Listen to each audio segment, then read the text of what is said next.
Hello everyone, অঙ্ককুটিরে সকলকে স্বাগত। আজকে রেলওয়ে সায়েন্সের প্রিভিয়াস ইয়ারের একটা সিরিজ শুরু করতে চলেছি।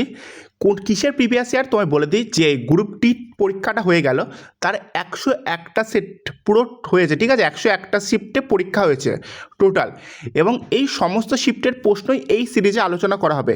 এর ফলে কী হবে, এর ফলে সামনে যে গ্রুপ ডি পরীক্ষাটা আসছে, সেই পরীক্ষা যারা দেবে তাদের তুমি 100% প্রশ্ন এর ভেতর থেকে আসবে।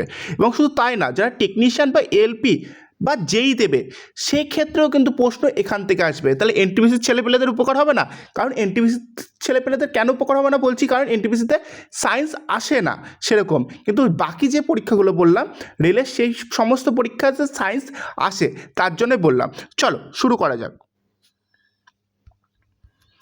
আচ্ছা দেখো, বলছে কি, একটি বস্তু একটি উচ্চতা থেকে ফেলে দেওয়া হলো যদি এটি 3 সেকেন্ড ধরে পড়ে এবং G equal to 10 metre per second square হয়, তবে চূড়ান্ত বেগ কত হবে সেটা তোমায় বের করতে বলেছে। সাপোজ দেখো, এখানে একটা বস্তু, এখান থেকে একটা বস্তু মাটির দিকে ফেলে দেওয়া হলো, ঠিক আছে? তাহলে অভিকর্ষর দিকেই ফেলা হচ্ছে, ঠিক আছে? আচ্ছা, তাহলে আমরা একটা সূত্র জানি যে V equal to U plus at, আর এখানে এ বলতে কি অবশ্যই জি হবে, তাহলে এটা কি, ঠিক আছে? তাহলে এই সূত্রটা হয়ে যাবে জিটি, ক্লিয়ার? আর প্লাস হবে না মাইনাস হবে সেটা কী হয় বোঝে, যেহেতু নিচের দিকে মানে অভিকর্ষের দিকে পড়ছে তার জন্য এটা প্লাসই হবে। যদি আমরা উপরের দিকে ছুটতাম তাহলে কিন্তু মাইনাস হতো। আচ্ছা, যখন বস্তুটা প্রথমে ফেলছিলাম, ঠিক আছে, মানে যখন বস্তুটা এই যে একদম ওপরে প্রারম্ভিক অবস্থায় ছিল, তখন এর বেগ কত ছিল? 0, মানে তখন কোনো বেগই তো ছিল না, স্থির অবস্থা ছিল, তাই তো? তার জন্য ওটা ইউ এর মান কত হবে? 0। তাহলে ইউ এর জায়গায় 0 বসাও। আর জি বলতে কত? জি এর মান এখানে বলে দেওয়া আছে 10। আর টি বলতে কত? টি বলছে 3 সেকেন্ড, ঠিক আছে? ক্লিয়ার? তাহলে এবার যদি গুণ করো তাহলে উত্তর কত হবে? 30। তাহলে ভি এর ভ্যালু কত হবে? 30 মিটার পার সেকেন্ড, ঠিক আছে? তাহলে উত্তর অপশন এ হবে রাইট অ্যান্সার। এখানে উত্তর দেওয়া থাকবে, ঠিক আছে? এরপর নেক্সট কি বলছে, খোলা জায়গায় একটা ধাতব প্লেটের ওপর ন্যাপথলিনের বল পোড়ালে কি ঘটবে? দেখো, প্রথম কথা, যে নীল শেখা জলে, এটা তো অপশান সি আর ডি তো প্রথমেই বাদ দিয়ে দিতে পারবে। কেন বাদ দিতে পারবে? কারণ ন্যাপথলিন হচ্ছে অ্যারোমেটিক যৌগ, ঠিক আছে? দুটো বেঞ্জিন পাশাপাশি যুক্ত হয়ে একটা ন্যাপথলিন গঠন করে। তাই ন্যাপথলিনের সংকেতটা তুমি বলে দিই C10H8, ঠিক আছে? এটা হচ্ছে ন্যাপথলিনের সংকেত। তাই অ্যারোমেটিক যৌগ যদি তুমি মানে পোড়াও, তাহলে কখনোই নীল শেখা জ্বলবে না, অবশ্যই হলুদ শেখা হবে। তাহলে অপশন এ হবে রাইট অ্যান্সার, না অপশন বি হবে রাইট অ্যান্সার? এবার কোনটা হবে? এবার দেখো, এই যে ন্যাপথলিনের ভিতরে কার্বনের পরিমাণ কিন্তু বেশি, ঠিক আছে? মানে C10, হাইড্রোজেন থেকে কার্বনের পরিমাণ বেশি। তাই যদি তুমি এটা পোড়াও তা অবশ্যই কি একটা কালো ধোঁয়ার আস্তরণ তৈরি করবে। তাহলে অপশন বি হবে রাইট অ্যান্সার, ঠিক আছে? এবার নেক্সট প্রশ্ন বলছে যে নিম্নের কোন উক্তিটি স্থির অনুপাতের সূত্র মানে ল অফ কনস্ট্যান্ট প্রপোর্শনসকে সবচেয়ে ভালোভাবে ব্যাখ্যা করে? আচ্ছা, এটার ক্ষেত্রে তুমি শুধু মাথায় রাখবে ল অফ কনস্ট্যান্ট যখন বুঝবে যে ভরের অনুপাত একই থাকবে, তাহলে অপশন এ এখানে রাইট অ্যান্সার। আর এই সূত্রটা কে দিয়েছে বলো তো? এটা দিয়েছে জোসেফ প্রুস্ট, ঠিক আছে? ক্লিয়ার? আর একটা কথা বলছি, তুমি এইটা কি, এটা আসলে ধরো তুমি জল নিলে, ঠিক আছে? জলের সংকেত কি বলো তো? H2O, ঠিক আছে? এখানে কি দুটো হাইড্রোজেন থাকবে, আর হাইড্রোজেনের ভর কত? 1 করে, তাই 2 হবে। আর অক্সিজেনের কত বলো তো? 16, ঠিক আছে? যদি তুমি অনুপাত করো মানে এদের যদি রেশিও করো, তাহলে কি কাটাকুটি করলে 1/8। তাহলে তুমি শেষ নদীর থেকেও যদি জল তোলো, সেখানেও হাইড্রোজেন এবং অক্সিজেনের অনুপাত 1:8 হবে। বা তুমি সমুদ্র থেকেও যদি জল তোলো বা পুকুর থেকেও তুমি যদি জল তোলো, সেম টু সেম 1:8ই থাকবে। এটাই বলেছে, ঠিক আছে? এটাই হচ্ছে ল অফ কনস্ট্যান্ট প্রপোর্শন, ঠিক আছে?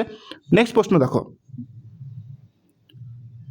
এরপরে বলছে ডিম উৎপাদনের জন্য, এখানে ভালো করে দেবে, ডিম উৎপাদনের জন্য বলেছে কিন্তু।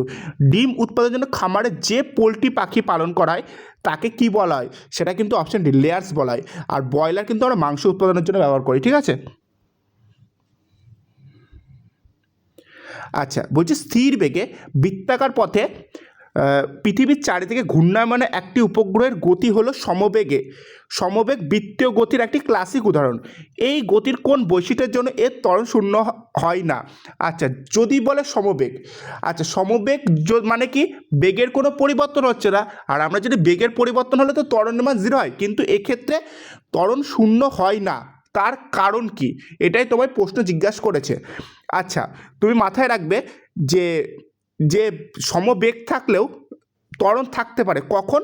সেটা বৃত্তীয় মানে বৃত্তাকার যদি পথে ঘোরে, ঠিক আছে।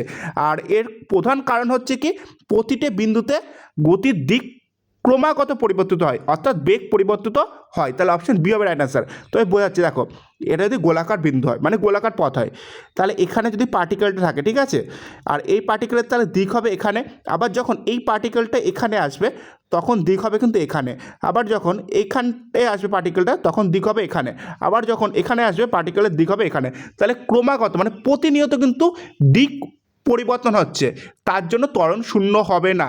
যদি দিক একই থাকতো তাহলে সেক্ষেত্রে ত্বরণ শূন্য হতো। তাহলে অপশন বি হবে রাইট অ্যান্সার। এরপরে বলছে যে কার্যকরী গ্রুপে অক্সিজেন হেটারো পরমাণু থাকে না, তাহলে অক্সিজেন হেটারো পরমাণু হিসেবে থাকে না, সেটি হলো কি? আচ্ছা, হেটারো পরমাণু বলতে কী বোঝানো তার আগে বলে দিচ্ছি। হাইড্রোকার্বন মানে কি? যদি কার্বনের সঙ্গে হাইড্রোজেন যুক্ত হয় সেটাকে বলে হাইড্রোকার্বন, আর কার্বনের সাথে হাইড্রোজেন বাদে যদি অন্য কোনো এলিমেন্ট যুক্ত হয় সেটাকে বলা হয় হেটারো মানে তখন হেটারো পরমাণু বলবো। মানে হেটারো পরমাণুর কারণ হিসেবে অক্সিজেন যুক্ত হতে পারে, ক্লোরিন যুক্ত হতে পারে, তারপরে হচ্ছে ফ্লোরিন যুক্ত হতে পারে, ঠিক আছে। এবার দেখো, এবার তাহলে এখানে এইদিকে যদি দেখো যে কিটোনও অক্সিজেন আছে, তাহলে কিটোন তো হবে না, তাই তো। অ্যালকোহলেও অক্সিজেন থাকবে, অ্যালকোহলও হবে না। কার্বক্সিলিক অ্যাসিডে তো অক্সিজেন থাকে, তাহলে এটা হবে না। উত্তর হবে কি? Option C, haloalkane. মানে হ্যালো অ্যালকেনে কার্বনের সাথে অক্সিজেন থাকে না, কার্বনের সাথে ক্লোরিন, ফ্লোরিন এই সমস্ত যৌগগুলো থাকে, ঠিক আছে। তাহলে অপশন সি হবে রাইট অ্যান্সার। আচ্ছা, বলছে নিচের কোন ধাতু সক্রিয়তা শ্রেণীতে মাঝামাঝি থেকে নিষ্কাশন করা হয়? এটা ধাতু সক্রিয়তা শ্রেণী, ঠিক আছে। আচ্ছা, এবার বলছে মাঝামাঝি, তাহলে কি?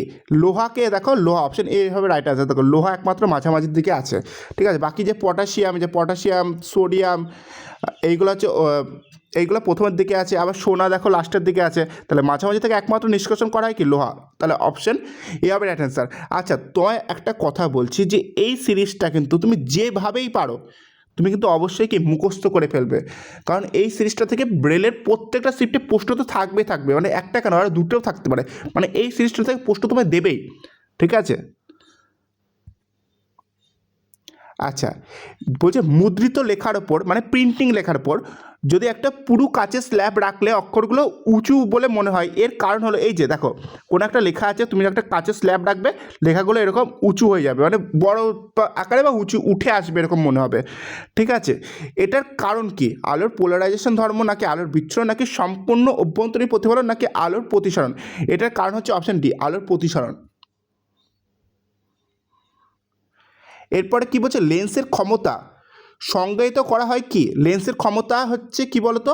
লেন্সের ক্ষমতা 1/f, মানে কি ফোকাস দৈর্ঘ্যের অনন্যকে বলা হয়। তাহলে অপশন এ হবে রাইট অ্যান্সার, এবং এর একক কিন্তু ডায়োপ্টার, এটাও কিন্তু দেয়। এরপরে কি বলছে, একটি কয়েলের রোধ 44 ওহম, যদি এটিকে 220 ভোল্ট লাইনের সাথে যুক্ত করা হয় তবে কয়েলটির ক্ষমতা কত হবে? মানে ক্ষমতা জিজ্ঞাসা করতে, মানে পাওয়ার জিজ্ঞাসা করছে। আমরা জানি পি সমান ভি স্কোয়ার বাই আর, এটা একটা ফর্মুলা আছে, ঠিক আছে। তাহলে ভি মানে কি 220, মানে যেহেতু স্কোয়ার আছে তাহলে কী লিখবো? 220কে দুবার লিখবো, 220 গুণ 220, ঠিক আছে। আচ্ছা, আর আর মানে কি 44 ওহম, তাহলে 44। এবার তুমি যদি 22 দিয়ে কাটো তাহলে কত হবে? 10। আর এটাকে যদি 44কে 22 দিয়ে কাটো তাহলে কত হবে? 2। আচ্ছা, 2কে যদি 10 দিয়ে কাটো কত হবে? 5। আর 5 আর 220 যদি তুমি গুণ করো তাহলে কত হবে?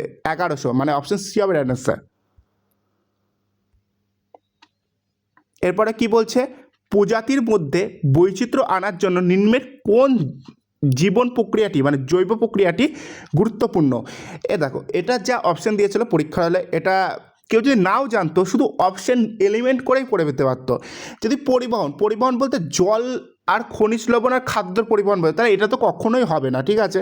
আচ্ছা, পরভোজী পুষ্টি, স্বভোজী পুষ্টি এটার সাথে কোনোভাবেই রিলেটেড নাই, তাহলে অপশন বি হবে রাইট অ্যান্সার, ঠিক আছে। অনেক সময় কিন্তু কোনো প্রশ্ন না জানলেও অপশন এলিমেন্ট করে দেওয়া যায়, সেটা একটু মাথায় বুদ্ধি খাটালে হয়ে যায়, ঠিক আছে। এবার নেক্সট দেখো, বলছে কোন কোষ বিভাজন পদ্ধতিতে ডিপ্লয়েড মানে 2n, ঠিক আছে, ক্রোমোজোম বিভক্ত হয়ে হ্যাপ্লয়েড মানে এনে তৈরি হয়ে যায়, এন গ্যামেট তৈরি হয়? এটার উত্তর কি? এটা সবাই জানে, অপশানে মিওসিস। মানে যদি তোমার 46টা ক্রোমোজোম বিভক্ত হতে থাকে তাহলে শেষে গিয়ে 23টি ক্রোমোজোম হয়ে যায়, ঠিক আছে। আর মাইটোসিসের 46টি ক্রোমোজোম কিন্তু 46টি ক্রোমোজোমে থাকে। আচ্ছা, যখন জল ও পুষ্টি উপাদান উপলব্ধ থাকে তখন শৈবাল দ্রুত বৃদ্ধি ও বংশবৃদ্ধি করে কোন প্রক্রিয়ার মাধ্যমে? আচ্ছা, এটা হচ্ছে অবশ্য ডি, খণ্ডীভবন বা খণ্ডিত হওয়া পদ্ধতি, ঠিক আছে, খণ্ডীভবন। আচ্ছা, স্পাইরোগারাও কিন্তু কিন্তু খণ্ডীভবন হয়। খণ্ডীভবন বলতে কি, সাপোজ যদি এটা ধরো শ্যাওলা যদি হয়, ঠিক আছে, এটা যদি শ্যাওলা বা শৈবাল, এটা অনেকটা এরা কি করে টুকরো টুকরো খণ্ডে ভাগ হয়ে যায়, ঠিক আছে, এইগুলো সব অনেক করে টুকরো টুকরো খণ্ডে যদি ভাগ হয়ে যায়, মানে এগুলো অনেক টুকরো টুকরো টুকরো টুকরো অংশে ভাগ হয়ে যায়, এবং এই ভাগ মানে এই বিভক্ত অংশটাই আস্তে আস্তে আবার বড় হতে থাকে, দিয়ে আবার নতুন জীব তৈরি হয়ে যায়, এইটাকে খণ্ডীভবন বলে। আচ্ছা, আর একটা বলে দিই, এই যে কুড়ি, ঠিক আছে, মানে বার্ডিংয়ের মাধ্যমে কিন্তু ইস্ট, ঠিক আছে, ইস্ট আর হাইড্রা এরা কিন্তু বার্ডিং পদ্ধতির মাধ্যমে মানে কমপ্লিট করে, ঠিক আছে, ক্লিয়ার। বলছে নিম্নের কোন উক্তিটি সঠিক? আচ্ছা, এবার দেখো, প্রথমে বিদ দেখে দেখাও যে সম্পাদিত কাজ কেবল ধনাত্মক হতে পারে না, কাজ ঋণাত্মক হতে পারে, তাহলে অপশন বি তো রং। আচ্ছা, এরপরে কি বলছে, অপশন ডি এর দিকে দেখো, সম্পাদিত কাজ কেবল ঋণাত্মক হতে পারে না, ধনাত্মক হতে পারে, তাই অপশন ডিও রং। সম্পাদিত কার্য বল বা স্বর্ণের উপর নির্ভর করে, এটা তো আগে রং, কারণ W equal to F S, ঠিক আছে, ফোর্স, এই যে বল আর এস দুটোর ক্ষেত্রেই নির্ভর করে, তাহলে বিসিডি বাদ, তাহলে কি অপশন এ রাইট অ্যান্সার, ঠিক আছে, বলের দিকের উপর নির্ভর করে সম্পাদিত কাজ ধনাত্মক বা ঋণাত্মক উভয় হতে পারে। এরপরে কি বলছে, জলীয় কপার সালফেট দ্রবণে একটি দস্তার দণ্ড রাখলে কি ঘটে? আমি একটু আগে বললাম যে তড়িতের যে ধাতুর যে সক্রিয়তা শ্রেণীটা আছে না, সেটা মুখস্থ করতে হবে, ঠিক আছে। এবার তুমি যদি দেখো যে কপার কাকে রাখছো, দস্তা মানে জিঙ্কে রাখছো, ঠিক আছে, জিঙ্কে তুমি কোথায় রাখছো, কপার সালফেটের দ্রবণ মানে CuSO4 এই দ্রবণে রাখছো, ঠিক আছে। এরপরে কী হবে, যেহেতু জিঙ্ক বেশি রিয়াক্টিভ, তার জন্য ও কি কিন্তু কপারকে মানে সরিয়ে দেবে, দিয়ে একটা কি ইকুয়েশন তৈরি করবে, ZnSO4 প্লাস Cu, এইভাবে একটা উপাদান তৈরি করবে। আর এই ZnSO4 যেটা হবে সেটা কি হালকা মানে কপার সালফেটের দ্রবণের মানে নীল রং ফিকে হয়ে যাবে, তাহলে অপশন বি হবে রাইট অ্যান্সার, ঠিক আছে, ক্লিয়ার। আর এই বিক্রিয়াটা মাথায় রাখবে, এই বিক্রিয়াটাও কিন্তু শূন্যস্থান দিয়ে পরীক্ষায় দিয়ে দেয়, এবং এটা কিন্তু এক ধরনের প্রতিস্থাপন বিক্রিয়া। এইটা তো খুবই সহজ অঙ্ক দিয়েছে যে একটি শব্দ তরঙ্গের কম্পাঙ্ক 50 হার্টজ, একটি পূর্ণ তরঙ্গ সম্পন্ন করতে কত সময় লাগবে? আচ্ছা, আমরা জানি যে টি সমান সমান মানে কম্পাঙ্ক, মানে যদি টাইমটা আমার বের করতে হয় সেটা হচ্ছে কম্পাঙ্কের অনন্যক, তাহলে 1/50 এটা হবে। তাহলে এটাকে 50 দিয়ে ভাগ করার থেকে একটা কাজ করতে পারো তোমরা, শর্ট হিসেবে বলতে পারি যে 2 দিয়ে তুমি গুণ করে দাও, ওপর নিচে তুমি যদি 2 দিয়ে গুণ করে দিতে, তাহলে কত, 2/100, আর 2কে তুমি 100 দিয়ে অনায়াসে ভাগ করতে পারো, কারণ 0.0 ঘরে মানে 2 ঘর আগে বসিয়ে দিলে হবে, তাহলে অপশন ডি হবে রাইট অ্যান্সার, ঠিক আছে। আচ্ছা, প্রজননের সময় ডিএনএর অনুলিপি তৈরি করা কেন গুরুত্বপূর্ণ? এটাও কিন্তু তুমি অপশন এলিমেন্ট করে ফেলতে পারো। শ্বসনের জন্য কোনো রিলেটেড হয় না ডিএনএর সাথে, শ্বসনের সেরকম। পরিপাকের জন্য কোনো রিলেটেড নয়, রক্ত সঞ্চালনের জন্য কোনো রিলেটেড হবে না। এটা উত্তর হবে কি বৈশিষ্ট্যের বংশগতির জন্য, মানে কি মাতৃকোষের ডিএনএ যাতে তাদের অপত্য কোষে স্থানান্তর হতে পারে, এবং মাতৃকোষের সম্পূর্ণ বৈশিষ্ট্য যেন অপত্য কোষের ভিতরে স্থানান্তর হতে পারে, এই জন্য ডিএনএ অনুলিপি বা প্রতিলিপি মানে তৈরি করা হয়, ঠিক আছে। এরপরে কি বলছে, নিম্নের কোন উদ্ভিদ টিস্যুটি সালোকসংশ্লেষ করে? এটার উত্তর হবে সকলে জানে অপশন এ কোলেনকাইমা। আর কোলেনকাইমা কি গাছকে মানে নরম মানে কোমলতা প্রদান করে, ঠিক আছে। আর ফ্লোয়েম কি খাদ্য পরিবহন করে, আর জাইলেম কি জল ও খনিজ লবণ পরিবহন করে। এরপরে বলছে ক্লোরিনের ভগ্নাংশ পারমাণবিক ভরের কারণ কি? মানে ক্লোরিনের মানে পারমাণবিক ভর আসলে ভগ্নাংশ হয় কারণ, মানে ক্লোরিনের পারমাণবিক ভর কিন্তু 35.5, ঠিক আছে, 35.5, এই যে 35.5 সবার তো পাই পূর্ণ সংখ্যা হয়, আর তার জন্য বলছি ক্লোরিনের পারমাণবিক ভর পয়েন্টে মানে দশমিকে হয় কেন? এটার উত্তর হচ্ছে অপশন ডি, সমসামষ্টিক মানে আইসোটোপের উপস্থিতি এর জন্য। কারণ হচ্ছে ক্লোরিনের দুটো আইসোটোপ পাওয়া যায়, একটা হচ্ছে 35-এর মানে ক্লোরিন 35 একটা পাওয়া যায়, ঠিক আছে, আর একটা হচ্ছে ক্লোরিন 37 একটা পাওয়া যায়, এটা পাওয়া যায় 75%, আর এইটা পাওয়া যায় 25%। এই দুটোর তুমি যদি অ্যাভারেজ করো তাহলে এই 35.5 পাবে, ঠিক আছে।